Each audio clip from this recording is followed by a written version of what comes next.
XTT sign की है, जिस पर हम बाद में बात करेंगे, जो कि बहुत बड़ा धोखा हुआ है अभी 10 दिन पहले हिंदुस्तान के साथ। ये कैसा धोखा है? अरे साहब, ये इतना भयंकर धोखा हुआ है, और मुझे आपको बताएं, मैं तो नाम लेकर भी रहूंगा। मैंने मुरली मनोहर जोशी जी को फोन किया, सुन लीजिए, मैं कोई ना उनका दोस्त हूं, ना मैं आज तक मिला हूं।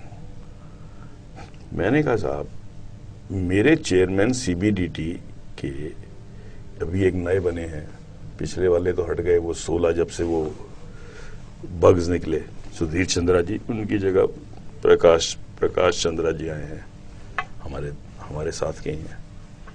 उन्होंने साहब एक स्टेटमेंट इशू किया प्रेस ट्रस्ट ऑफ इंडिया को कि भारत ने 28 जून को एक स्विट्जरलैंड से TT साइन किया, और ये प्रेस को ब्रीफ कर रहे हैं वो। सुनिए जरा, हालत देखिए इस देश की। उस TT में ये है, अभी उसको 4-5 दिन और लगेंगे, क्योंकि वो रेटिफिकेशन गजट में आएगी। तो उन्होंने कहा अभी 3-4 दिन से नहीं, लेकिन 28 जून को साइन हुई, और हम कौन सी जुलाई में है आप समझ लीजिए, अभी 2 दिन पहले की बात है, 2 दिन पहले की बात है। कहने लगा उस TT में हमने ये मान लिया है, और स्विट्जरलैंड ने भी ये मान लिया है, कि जो नए अकाउंट खुलेंगे इस तारीख के बाद, उन सब की डिटेल और नाम अगर हिंदुस्तान मांगेगा तो हम उसको वो दे देंगे, उस तारीख के बाद के अकाउंट, नए अकाउंट। ये 28 तारीख के बाद की, 28 से भी बल्कि 3-4-5 दिन और लगा ली, जब तक वो गजट में नहीं छप गई हो, समझ लीजिए आप 3 या 4 या 5 जुलाई तक। 5 जुलाई के बाद जो नया अकाउंट आया है, वो श्री प्रणब मुखर्जी ने दस्तखत किया, सिर्फ वही अकाउंट का इंफॉर्मेशन स्विट्जरलैंड देगा, और जो पहले जो इतने लाखों करोड़ रुपए सरेंडर कर दिए। Pranab Mukherjee should resign from finance ministership. आपने वो जो 1.4 ट्रिलियन लोग हैं, 1.4 ट्रिलियन डॉलर जो इंडियंस का पड़ा हुआ है, आपने उसको उसके ऊपर अपना लियन छोड़ दिया, आपने उनका नाम पे छोड़ दिया, आप साइन करके आए हैं। मनीष जी, आपको मैं बता रहा हूं, हम लोग इतने ज्यादा कैपिटलिज्म में बिजी हो गए हैं, लोग पता नहीं आजकल ये टीवी खरीद, हमारी जो नई जनरेशन है, हमारी आत्माएं ज्यादा मर चुकी हैं। मैं आपको बताऊं, मैं जब स्टूडेंट था कॉलेज में, आप तो मेरे से छोटे हैं, हम उस समय ये इतने हमको अट्रैक्ट नहीं करती थी चीजें कि गाड़ियां हैं, ये है, हम लड़ पड़ते जेल थे हो जाए।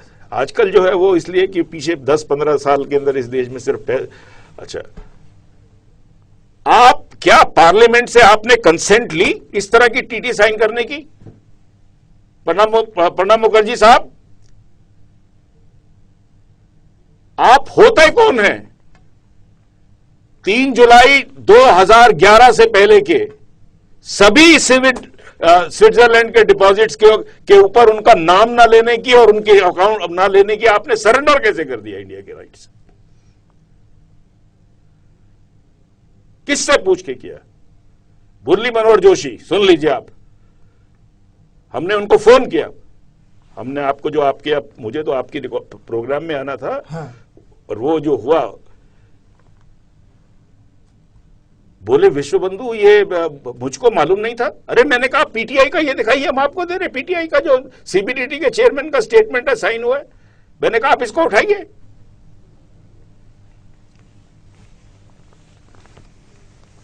उड़ गए। मैंने कहा साहब आपके प्रेसिडेंट कहाँ हैं? बोले वो जर्मनी गए हुए। क्या नाम है उनका? मैं तो नाम नहीं जानता। क्या है वो उनका नाम? बीजेपी के प्रेसिडेंट का गडकरी। हाँ, गडकरी। मैंने कहा आप उनसे बात कर लीजिए।